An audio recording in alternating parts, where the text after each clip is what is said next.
Welcome to Deep Dive. Today we're embarking on what I think is a really crucial exploration. It's about a path many individuals, especially from India, are considering for, well, a brighter future. We're talking about the journey to Canadian permanent residency. So if you're thinking about new opportunities abroad, this deep dive is definitely for you. We're going to try and unpack why Canada is such a top choice, and how the whole process works. We'll cut through some of the complexity, hopefully give you some clarity. Yeah, and what's really fascinating, I find, is just the sheer volume of interest in Canada, particularly from India. It's quite remarkable. If you connect this to let's say, the bigger picture, it really highlights Canada's reputation. It's known for welcoming policies, a stable economy, and a quality of life that's consistently ranked high globally. So we'll guide you through the key aspects, make sure you understand not just the what, but also the why behind each step, and maybe how you can navigate it strategically. Okay, great. So let's unpack this first thing. What exactly is Canadian permanent residency? It's easy to think of it as just another visa, but it's not temporary.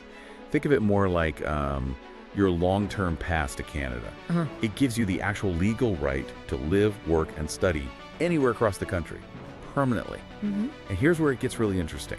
As a PR holder, you get almost all the same rights and, crucially, the social benefits as a Canadian citizen.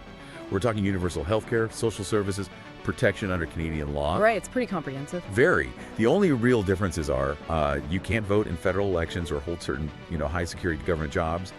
And really importantly, it opens a clear path to full Canadian citizenship later on. Once you meet the residency requirements, it's generally about building a long-term future there. That's a good way to frame it, a long-term pass. And this brings up a really important question. Why does this specific path make so much sense for people coming from India? I mean, beyond the legal stuff and the general benefits we just mentioned, Canada's appeal to Indian professionals and families is, well, it's multifaceted. Culturally, for instance, Canada has one of the most vibrant and established Indian diasporas anywhere in the world. That makes cultural integration remarkably smooth for many. Yeah, that's a huge factor. Definitely. And professionally, there's a strong demand for skilled workers in sectors where Indian talent really excels. Think IT, engineering, healthcare, finance. Plus, the PR process itself, particularly express entry, which we'll discuss, is structured, it's largely online, and it's pretty transparent. Yeah. That minimizes some of the bureaucratic hurdles you might face elsewhere. Right. So it isn't just about moving somewhere new, it's more about integrating quite seamlessly sometimes into a society that genuinely values your skills and offers an environment where families can really thrive. Great schools, solid healthcare. Okay, so if that picture sounds appealing, the next question is obviously, how do I qualify, right? The good news here is it's not just one single narrow path. Canada actually offers several main routes to PR. They're designed to fit different skills, different experiences, different family situations. Today we'll focus on maybe the four main ones: express entry, the provincial nominee programs or PNPs, family sponsorship, and the study to PR pathways. Exactly. Each of those pathways is like a different door, really, opening for different kinds of profiles. So express entry, that's often seen as the flagship program, right? It's a fast-track system mainly for skilled workers. It uses a points system, evaluating things like your age, education, your language skills, work experience. Then you have the provincial nominee programs, the PNPs. Now, these are really interesting because they let individual provinces like Ontario, BC, Alberta nominate people whose skills are specifically needed there in their local economy. So it's more targeted. Precisely. It's like a province saying, hey, we really need more tech professionals right now. Or maybe our healthcare sector could use more nurses.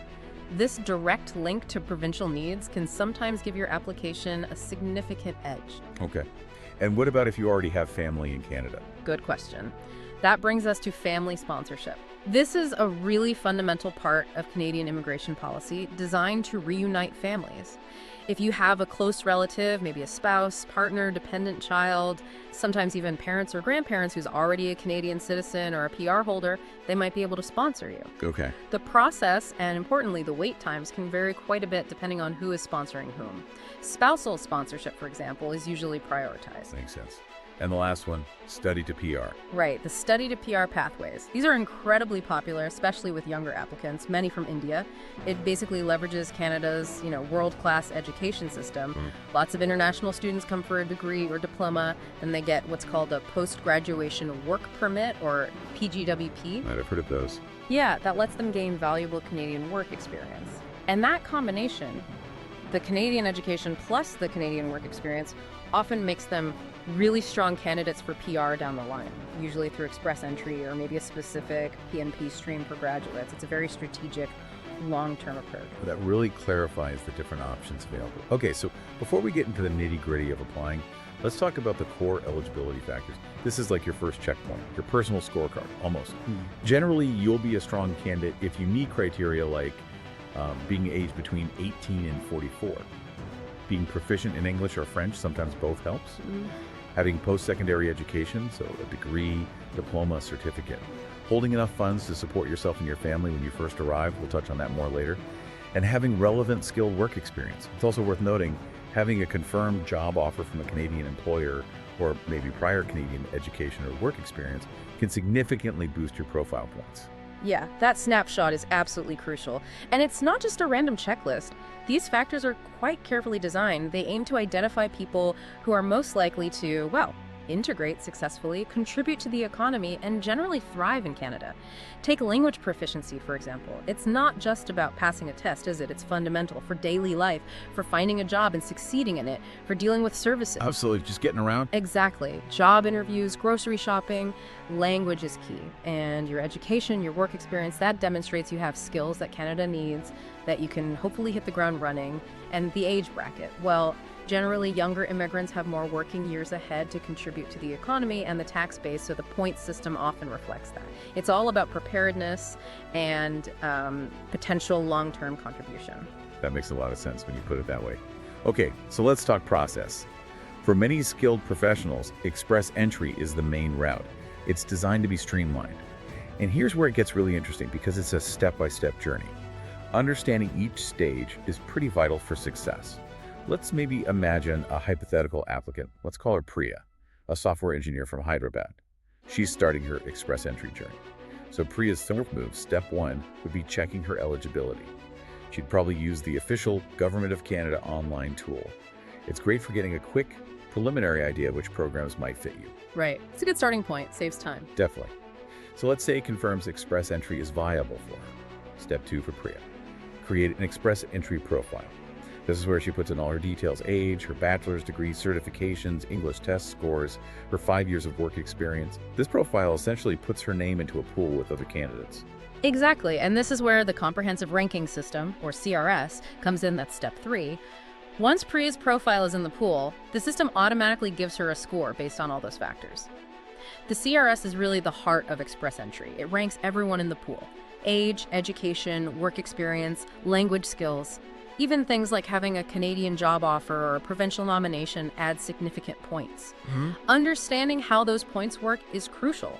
For example, many applicants from India have excellent English, which is great, but sometimes even getting some basic French language points can give you a surprising, maybe even decisive boost to your score. That's a really practical tip. It can make a difference. It's all about making your profile as competitive as possible. Okay, so Priya's in the pool. She has her CRS score. If her score is high enough in one of the regular draws, she reaches step 4. The invitation to apply, or ITA, this is the big one, the green light, the golden ticket, you could say. It means congratulations, you've been selected. Now you can submit your full application. Getting that ITA is a huge milestone, yeah. But it's also where the clock starts ticking, which brings us to step 5, submitting documents. Priya now typically has just 60 days to gather and upload all her supporting documents. We're talking educational credential assessments, really important for Indian degrees, language test results, proof of work experience, proof of FENS, medical exam results, police certificates from India and any other country she's lived in. Wow, that's a lot to gather quickly. It is. And precision is key here. Completeness, too. Any missing document, any incorrect information can lead to serious delays or even, unfortunately, rejection. You have to be meticulous. Right. So once all those documents are submitted electronically, step 6, review by IRCC, that's Immigration, Refugees, and Citizenship Canada. The government body, they go through everything meticulously. They check for accuracy, authenticity, make sure everything matches her initial profile. This stage often requires a bit of patience. Definitely. And then, hopefully, the final step, step 7, confirmation of PR. If everything checks out, Priya gets her confirmation of permanent residence, the co-PR document. That's the official paper confirming her status. When she travels to Canada, she'll present that co-PR at the port of entry, and then her physical permanent resident card, the PR card, will be mailed to her Canadian address later. And that completes the journey. It's quite a process, but each step is clearly laid out. Okay, understanding how long all this takes and, importantly, what it costs is obviously essential for anyone planning this. Let's talk typical processing times first. For express entry, once you submit the full application after getting the ITA, the target processing time is generally around 6 to 12 months. Yeah, that's the standard target. Provincial nominee programs, the PNPs, can take a bit longer, maybe 12 to 18 months typically, because there's that extra provincial step first. That's right. The province has to nominate you, then the federal government processes it. And family sponsorship. That can vary quite a bit. You mentioned maybe 12 to 24 months, sometimes longer, especially for parents or grandparents, due to specific program limits or quotas. Exactly. And it's super important to remember, these are typical timelines. IRCC updates them on their website pretty regularly. Sometimes things go faster, sometimes slower. Always check the latest official info. Absolutely crucial. Now, this brings us to the big question of cost. What's the financial investment look like? For the main Federal Express entry application, the government processing fee is currently CAD $1,525 per applicant. Okay. If you're including a spouse or common law partner, that's another CAD $1,525. And for each dependent child, it's CAD $260. So in Indian rupees, roughly, that main fee is around $93,000. And the child fee about $15,800, based on current exchange rates, give or take. Yeah, around that mark. But, and this is important, those government fees are really just the starting point. You absolutely need to budget for several other essential costs. Things like your language tests, IELTS or CELPIP, the educational credential assessment, the ECA for your degrees. Medical exams, police clearance certificates, biometrics fees, and often costs for getting official translations or notarizations for documents not in English or French. Yeah. It all adds up. That's a good point. It's not just the application fee itself. What about the proof of funds requirement? You mentioned that earlier. Yeah, yes, that's critical. Yeah. So separate from the fees, you usually need to show you have enough money to support yourself and your family when you first land in Canada. Yeah. The idea is that new immigrants should need social assistance right away. The amount varies based on family size. For example, a single applicant currently needs to show about CAD $13,757. That's roughly $8,038,000. Okay. And that amount increases for each additional family member. This money needs to be yours, readily available, think savings accounts, not tied up in property or stocks you can't easily liquidate. Right, has to be accessible. Exactly. And you need specific proof, like official bank letters. Planning for this settlement fund well in advance is vital. Many people underestimate the total financial picture, so accounting for all these costs up front is key for a smoother process, especially moving from India. Wow, okay, that's a really thorough financial breakdown. So just to recap, we've covered a lot today. We defined Canadian PR, that sort of long-term VIP pass. We explored the compelling reasons it's so attractive, particularly for people from India. We detailed the various pathways: express entry, PNPs, family sponsorship, study to PR, lots of doors, as you said. We then walked through that step-by-step express entry process using our PRIA example. And finally, we just looked at the realistic timelines and the significant costs involved. It seems clear that Canadian PR offers huge advantages: stability, high quality of life, welcoming policies, structured pathways. Yeah, I think if we connect this back to the bigger picture, it really shows that whether you're a skilled professional, an ambitious student, or someone with family already in Canada, exploring these routes is, well, it's a very promising step, a step towards potentially a very fulfilling future, which I guess raises the important question for you listening. Are you ready to take that step? Are you ready to maybe investigate strategically how these pathways might align with your own specific aspirations, your skills, your long-term goals? Right. The information available, like the guides on Visa Verge, can be a really excellent starting point for digging even deeper into the specifics that apply to you. Okay, so to briefly summarize everything we've touched on today, Canada offers a compelling quality of life and generally welcoming immigration policies. There are structured pathways like express entry, provincial nominee programs, family sponsorship, and study to PR options. Key eligibility usually involves factors like your age, language skills, English or French, education level, having sufficient settlement funds, and relevant skilled work experience. The express entry process, while detailed, is designed to be transparent, following clear steps from creating your profile right through to getting that confirmation of permanent residence. And understanding the typical timeframes and the full range of costs involved is really paramount for good planning. Ultimately, it's a pathway to long-term residency in Canada and potentially citizenship down the road with quite significant benefits. All the best. We will meet again with another important subject in the next meeting.